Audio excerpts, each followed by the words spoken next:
Потрагата од пред 2 дена поисчезнатиот Илија Минов од Гевгелија во организација на општината и полициската станица во Гевгелија не донесе никакви резултати.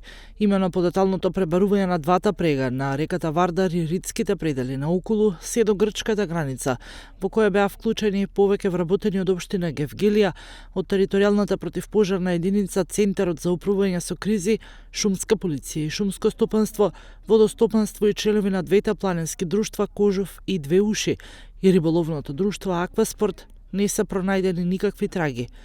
Пребарувањето започнало во 10 часот, а траело до 12 часот и 30 минути. Од полициската станица во Гевгелија велат дека ќе продолжи потрагата, иако како што истакнуваат, веќе од наредниот ден по исчезнувањето на Минов па досега се превземени сите мерки и се искористени сите ресурси со кои располага институцијата за пронаоѓање на исчезнатиот. Изминативе денови по укажувањето на индициите каде би можел да се најде Минов, се пребаруваше и речното корито на Вардар со хеликоптер, трагачки кучиња, нуркачка екипа од специјалната единица на МВР, дронови и слично. За случајот преку Интерпол известени се и грчката полиција и службите на граничните премини.